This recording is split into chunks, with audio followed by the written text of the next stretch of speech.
So if you want salvation, back to square one with Israel. So he calls him to pass by around about these bones in this valley. He said, in the open valley, and lo, they were very dry. Verse 3, Ezekiel 37:3. Go ahead. And he said unto me, Uh-huh. Son of man, can these bones live? Go ahead. And I answered, O Lord God, thou knowest. See, now he asked Ezekiel, he said, Son of man, can these bones live? Now, it's just like if you went to a graveyard. If somehow the Lord let you hover over a graveyard, and you hovering over a graveyard and you can see through the ground, and you don't see nothing but raggedy bones from people that have died and rotted, been buried and rotted. You don't see nothing but bones. Well, this is the imagery that he's showing Ezekiel. Nothing but bones. That means whatever they had is all gone already. They've been stripped of everything, right? They ain't got no flesh. They ain't got nothing. They ain't even got no cartilage left. Nothing but bones scattered. And he going to ask Ezekiel a question like that. So what you think your response will be? In the natural, you would say, well, hey, that's pretty rough. But Ezekiel was smart enough to know he was dealing with God, but he still didn't give no affirmative answer. But he asked him, he said, Son of man, can these bones live? What's the answer Ezekiel gave? He said, O Lord God, thou knowest. And he answered and said, O Lord God, thou knowest. He said, you know. That's a question too big for me, but I know you know. That's letting you know, really, that it didn't look good at all. It looked like a pitiful situation. A valley of nothing but bones, and somebody asks you, can they live? But see, a lot of people might think that this is really some physical situation, but it's not. It's spiritual. There's not no literal bones in the valley that's dead that need to be brought back to life. He's epitomizing a people. Skip down and let's see who these bones are before we go any farther. Verse 11. We're going to come back to Ezekiel 37, but we're going to cut to the chase already so you know what we're dealing with in this lesson. If you don't learn nothing else, at least learn what it is. Verse 11. Go ahead. Then he said unto me, Son of man, go ahead. These bones are the whole house of Israel. That's it in a nutshell, right?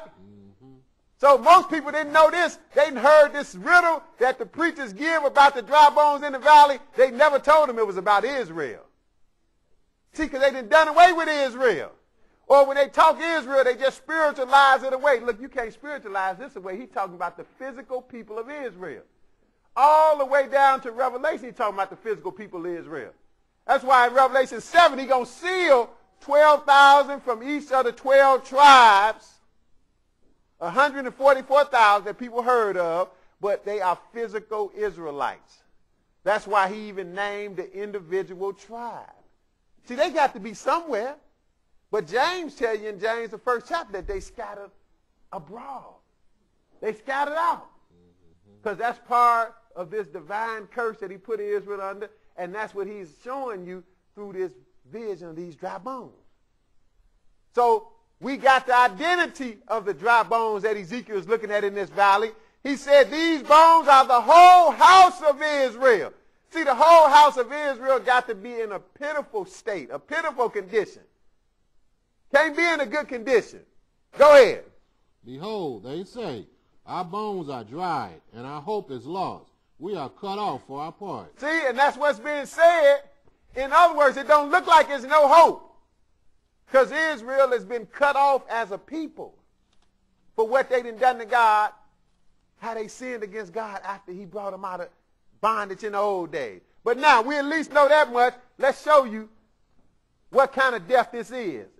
Hosea 13. Because obviously they dead. They dry bones in the valley. And he asked Ezekiel, can these bones live, right? That means they dead. That's why the title is The Dry Bones. Israel, a dead people about to rise. See, that's the good news, though. And this is incredible that God is going to bring a whole nation of people that's been dispersed among the nations, don't know who they are. He's going to bring them back and make them one nation all over again. That's incredible. That somebody needs to pay attention to, but most people not paying attention to this because they spiritualize everything away, but that's mainly because God made Israel the teachers and the priests, and we haven't been teaching it. Hosea 13 and verse 1. Hosea 13 and 1. Go ahead. When Ephraim spake trembling, he exalted himself in Israel. But when he offended in Baal, he died. See, Ephraim is another name for Israel because they had separated and became two identities, but it still was really just one nation. They just had two different governments. But he said when Ephraim spake trembling, that was the headquarters of the 10 tribes, which retained the name Israel. When he spake trembling, he exalted himself in Israel. When he feared God, he exalted himself in Israel. That's what it means, spake trembling. But then it said when he offended in Baal. Baal is a false god that people still worship to this day. That's why they got church on Sunday. He said, but when he offended in Baal, he died. See, but look, again, he's talking about somebody dead, but he's talking about a whole group of people. Did all the people from Israel just lay down and die? He didn't even kill them all. He killed some, scattered some into bondage, killed them different ways, but he still didn't kill them all. So they all couldn't have died. All of Israel or Ephraim could not have died, right? But that's what it said here, right? They couldn't have died physically, but they died in that valley of dry bones. That's where they dead at. This is a spiritual death. This is a spiritual thing.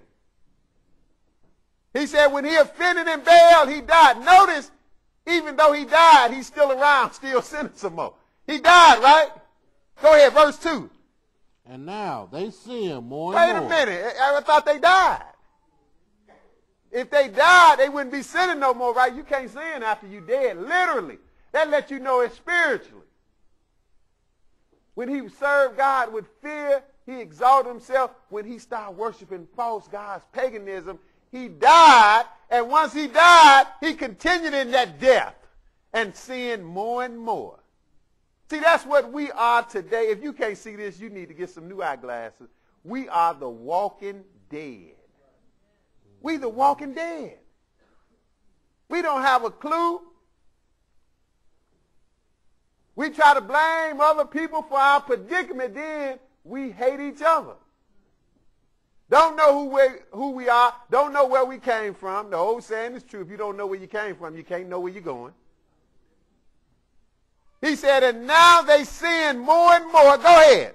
And have made them molten images of their silver and idols according to their own understanding. All of it the work of the craftsman. They say of them, let the men that sacrifice kiss the calf. See, they still living in sin. But they dead spiritually. They died. Sinning more and more, worshiping all these lies. Got little riddles to worship a lie. But go ahead, verse 3. Therefore, they shall be as the morning cloud, and as the early dew that passeth away. Go ahead. As a chaff that is driven with the whirlwind out of the floor, and as the smoke out of the chimney. See, the Lord said, I'm going to really get them for this. He said, they're going to be as a dew that passeth away. They're going to be gone, because he was speaking from a standpoint when they were still in the land. He said, look, they're going to get out this land. Since they have died, they're going to be spread out in graves somewhere else, dead, spiritually. And that's where we are scattered all over the world. He's going to show you that. See, it's no accident. A whole people couldn't end up in slavery like the preacher in Hammond saying all the bad stuff that happened to us, but God had to allow that stuff. That's no accident.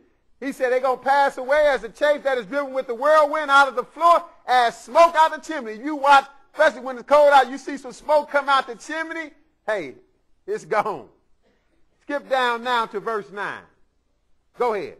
O Israel, thou hast destroyed thyself, but in me is thine help. See, even when the Lord talking about how dire it is, he's still always leaving room for Israel to be brought back. That's why it's amazing people think Israel don't matter, period, or they done away with. Because even every time he talking about them being messed up and destroyed, I mean, that's a big word, right? You talking destroyed, that's big stuff, right?